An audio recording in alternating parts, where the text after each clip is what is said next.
admit this, Geno, I like his personality. He's got some okay. Charisma. What's there not to like? Yeah. And here's the thing. Look, I don't believe in the Raiders like Nick does, but I am not sleeping. Geno, I am not sleeping on you. I'm comatose. All right? I am dead to the world when it comes to the Raiders.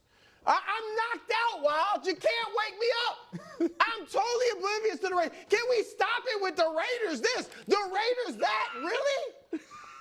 You're the worst team in your division. All right? Are they? Yeah. They are. Okay, we'll see. I mean, obviously, you got the Chiefs. Yeah. You got the Chargers. You got the Broncos. Oh, I mean, wow. man, and Geno is a nice quarterback. I'm glad he has resurrected his career. Yeah. But this is the quarterback you love, Nick. With the quarterback, I'll just say you're not very high on last year. How many times are we going to see I'm the just same saying. graphic? But you talk about Geno like he's awesome, and Brock had a better year last year. You talk about Brock like he was terrible. I disagree with you that Brock had a better year. Which category is Brock not better in? He had better stats than Geno last year. His team lost for him. So you're not a QB wins guy. No, but I am how you are playing in big moments, guy. I am that. I am were you hasn't had good moments? I feel like the Seattle Seahawks last year had a better record than their talent otherwise would have because of the play from their quarterback. That's not great play from quarterback. Again, Brew, I 21 and 15. I think, and I know you agree with this, I think sometimes you can play better than your stats say, and sometimes you can play worse than your stats say. But if we're going to do a stat off, we can do it. Because here's but hold on, I got more. Here's the thing with Geno, not stats. Geno, I don't think he has great weapons to throw to. Now, Genty looks good. Brock Bowers pretty good. Right? Right. Brock The Bowers tight end, I'm talking about outside. Okay, well, he's a weapon. Because he is a weapon. But I'm talking about wide receivers. Oh, he's had better receivers Since earlier in his Geno's career. resurgence, he's had DK Metcalf, Tyler Lockett, and Jigba. Yes. Smith and Jigba. So, he's got nothing like that outside of the tight end position. But he now has the best running back he's ever had and the best tight end he's ever had. And I don't think Lockett at this last few years was a special player. He was better special earlier. Yeah, earlier, but that was more resurgence. Maybe his first He year. and DK had over 1,000 yards. Yeah, and DK's great. But so here's I just want people to, at some point, move past their priors on Geno Smith. Since he took over the Seattle Seahawks, he was this full-time starter for 3 years. Are we cool with yards and touchdowns mattering? Yeah. There's the quarterbacks who average 4,000 yards a season and mid-20s touchdowns a season. It's those four guys. And they all had a 95-plus passer rating. That's the full list of the entire league. Now, how about Geno again? Here's the thing, though, and this is what's so funny about stats like this, and I'm a believer in Geno, and I'm a believer in the Las Vegas Raiders, but I know for a fact that Nick Wright does not believe in Jared Goff. He literally made fun of him, had doll hands, and said that the Detroit Lions are going to have to look to move on from Jared Goff if the line, he ripped the contract that when Jared Goff got to, he does not believe in Jared Goff as a quarterback. So this is what's always so tricky and funny about stats, that we use them when they want to support our argument, even if it includes someone that we don't fundamentally agree with. So that's why, the argument of how great Geno has been, you could actually make this argument for this, because I actually believe that Jared Goff is a great quarterback as well. So I would be comfortable using a graphic like this, but at the same time, it's a little tricky. It's a little tricky. Since he became a full-time starter in Seattle, his numbers, Brew, I think we can agree that these numbers are as close to identical as you can get. The yards per game are identical. The record is a game different. Yeah, right, exactly. Right. Buckle up for this one. Yeah, just get ready. This is the power of PR. Oh, I mean. It's right, but Brew, you said he's clearly the worst quarterback, or not. No, I said they have the worst team in the division. I didn't say anything about the quarterback. But am I wrong? Was it not Geno versus Herbert that we were arguing about your fluid list? I think Herbert. Okay. like, I don't want to turn this whole thing into just like a whole Geno versus Herbert and Geno versus Purdy or anything like that. I mean, and this is not about the power of publicity, okay? This is the power of using our eyes and breaking down what we see, okay?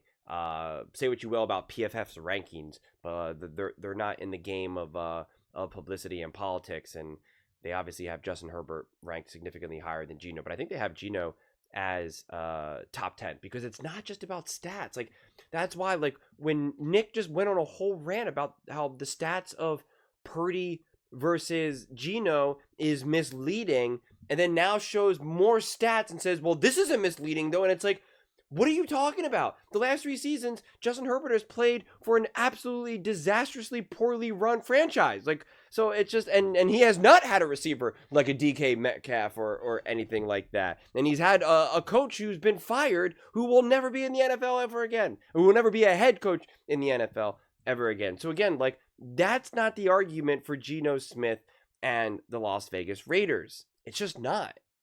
It's just not. Really? Here's the most base level, bottom line argument that's going to sound lukewarm, but it's really the most accurate and the most important because it sets up the floor. And that's when you're a team like the Raiders, who have an over under of 6.5 wins. It's like, what's the floor here and why? And the floor here is Pete Carroll and Chip Kelly. Great coaches on both sides of the ball. Know how to run a team, know how to create the culture, obviously, with Pete Carroll. Geno Smith. No matter if you think he's better than Brock Purdy, worse than Justin Herbert, better than Justin, like, that's what I'm saying. None of this matters. Where exactly you have Geno Smith ranked doesn't matter. Is he a really darn good quarterback? Absolutely. Absolutely. Otherwise, he wouldn't have been able to play at the level that he's been able to play. He wouldn't have gotten the contracts that he's been able to get. He's obviously a really good, again, I'm not saying he's top 5. You don't even have to say he's top 10. It doesn't matter. Like, that's what I'm trying to say. It doesn't matter what number, what ranking, who would you rather have? Geno Smith or Herbert, touchdown, interception, none of that matters. You just have to reach the conclusion, is Geno Smith a darn good quarterback? Yes. Yes, he is. Okay? Does this team have enough pieces, especially on offense? Ashton Genty will most likely be a monster. They have a tight end in Las Vegas that seems like he's going to be pretty good as well, right? The defense. Will the defense be better than it was last year? Yes, it will. Do they have a handful of monsters on defense? Yeah, pretty sure we know a few names out there who are beasts on defense. Do we have a coach who knows how to build and run defenses? Yeah, you have Pete Carroll. Do you have a play caller who has shown with a high level of consistency being able to run offenses? Yeah, you do. His name is Chip Kelly. Like, that's all you need. I mean, it's just like, you got Geno Smith, Max Crosby, Brock Bowers, Pete Carroll, Chip Kelly. Like, just that alone.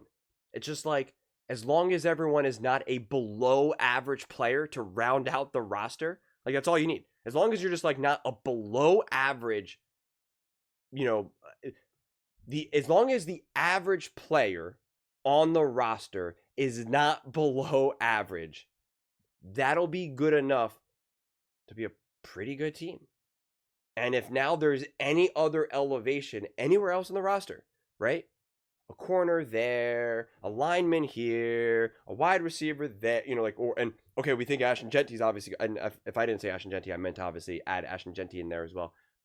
If someone like Genty or Bowers or, whatever, elevate even more than we even originally thought, or what we've already seen in the past. Obviously, we haven't seen Ashton Genty, but, just follow along. Well, then it's just like, that really good team has the potential then to be like, actually, like, wow, they're like really, really good. And then that's what you get. So that's why it's like, we can play this stat game all we want, but it's just like, it doesn't make sense to, and it's unnecessary, and it's not needed to paint the actual accurate picture of what we could potentially see from the Las Vegas Raiders. Like, that's to me is the main more core point and the more important part of the conversation rather than being like, let's look at Geno Smith to Brock Purdy last year. It's like, well, like, okay, why though right now? You have to just either reach the conclusion, is Geno Smith a good quarterback or not? And if you think he is a good quarterback, okay, well then there you go. That's all that's the barrier to entry. That's it. That's the only thing you need to reach a conclusion. If you don't think he's a good quarterback, well then yes, then that's my point. None of these stats, like none of this other conversation, that doesn't matter. Like then it's just like, then there's nothing to say. Then you don't think he's a good quarterback. Doesn't matter who's the coach, doesn't matter who's the pieces. And this resurgence of Geno Smith, again, this is why you got to watch the games, okay? Geno Smith and the Seattle, the Seattle Seahawks against the Detroit Lions.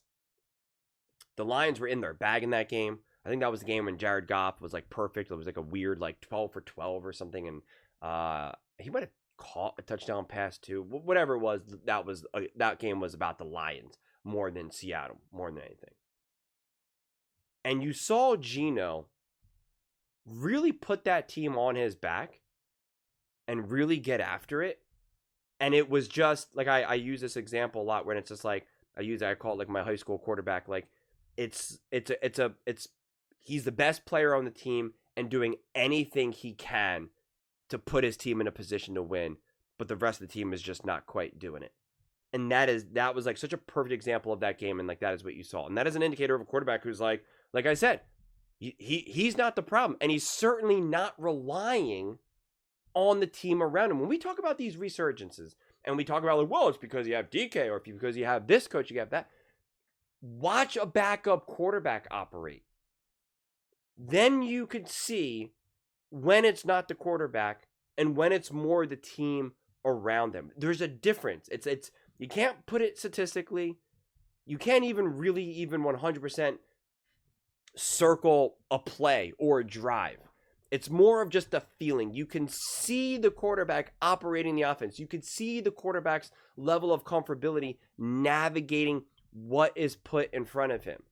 And there's such a fundamental difference between someone like a Geno Smith, who's obviously going to benefit from like, we can't take away everything from him, but can benefit from having like a DK Metcalf or something like that, and compare that to a quarterback who's clearly not good, but was maybe able to win a couple games or go on like a little bit of a hot streak and put up some nice numbers.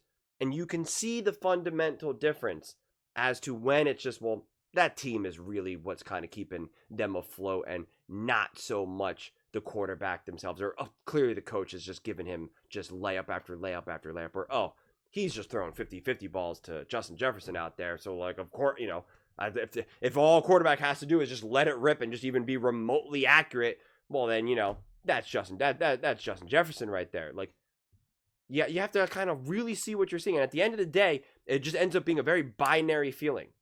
It's just kind of like, that's the quarterback, that's the team. That's the quarterback, that's the team. And Geno's resurgence has not just been clearly the team. Well, now that he's had this resurgence, it's because he's had good receivers. So it's just like, okay. Brock Purdy has always been, outside of last year when they got the injuries, but Brock Purdy's 2 years, 22 and 23, was on an amazing team, and he wheeled and dealed.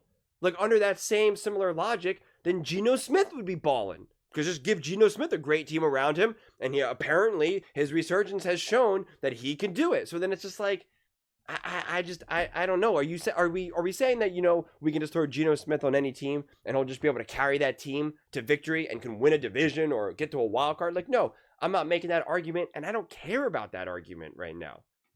That argument, like, pretty much never matters at the end of the day, especially when you're specifically talking about the team. If we're talking about an individual quarterback, those arguments start to make a little bit more sense. But really, only in the context when we're talking about, like, who's the best quarterback in the NFL, who's the GOAT, like, when it's really zoomed in. Other than that, it's like, I don't care. If you're a huge Las Vegas Raiders fan, like, that part of the conversation does not matter. It really doesn't. Even the conversation of who's better quarterback, Geno Smith or Herbert, or Geno Smith and Purdy, it's just like, it actually really doesn't matter. Do you believe that Geno Smith can operate an offense and not be a liability for your team? If the answer is yes, well, then there you go. If the answer is no, then truthfully, there's no other conversation to be had. And showing direct comparisons to other quarterbacks throughout the NFL, it's a waste of time. So I'm excited about the Las Vegas Raiders. I believe in them. I'm excited to see what they can do. And Geno Smith wildly impressed me last season in any of the games. And that's what I'm saying. I don't care what the stats show at that point. At that point, I'm just watching the game, and I'm not thinking about like, oh, okay, well, he was 21 for 30 and had 3 touchdowns, and like it's just like at the end of the day, 350 yards, like doesn't matter. Doesn't matter. It's like I can see with my eyes, oh, that's a guy who's really a focal point of this offense and is really doing everything he can to keep this team afloat. That already is a baseline for me of like, okay, that's a good quarterback. Don't care about anything else. Don't care about it. That's a good quarterback. Give this man a roster and a decent enough coach. Yeah, he's not going to be a liability. Is he going to be a little bit more reliant on a spectrum, a little bit more reliant on the roster than, of course, like a Josh Allen, Patrick Mahomes? Yeah, of course. But like I said, like I always say, it's like those are such unique circumstances that I'm not going to judge. I almost fell into that trap like a year ago where I just was like, can they carry a team? Can they carry a team? Can they elevate? And it's just like, you know what? I really reached the conclusion that only matters so much. When we're trying to figure out who's better, Patrick Mahomes or Josh Allen, Lamar Jackson or Joe Burrow, Patrick Mahomes or Tom Brady, yep, conversation, that matters tremendously. Absolutely. Even if we want to start to have like weird, obscure conversations like who's better, Jalen Hurts or Dak Prescott, sure. But when we're trying to figure out like, can this quarterback help me win games and win a Super Bowl? It actually fundamentally does not matter. Because first and foremost, you need to build a good enough team. And you need to have a good enough coaching staff to guide that team. So that's why something like this in this moment, I'm just like, it's just like, I don't care. It's like doing a head-to-head right now of like, well, actually, Russell Wilson is better than Dak Prescott. And it's like, okay, what does it matter? It doesn't matter to me right now. I don't care. That conversation means who's building a better team? Who has the better coaching staff? Are both quarterbacks just good enough right now? Yes, no. Yes, no. What's the answer here? That's the conversation about the Broncos. About the Raiders. I almost got there. Almost stuck the landing, and I tripped. About the Las Vegas Raiders. Those are just my thoughts. I'd absolutely love to hear yours. What do you guys all think about the Raiders and Geno? Do you believe in this Raiders resurgence? Let me know in the comments below. I read every single comment. It's whether you agree with me or disagree with me. Either way, it's getting some discussions. It's getting some fights. But ultimately, let's just have some fun. And please do consider subscribing. We are building an amazing community here, and absolutely love to see you part of it. I want to build something that we all generally feel connected to. Something that we're really excited to be part of. I think we're on our way to doing it.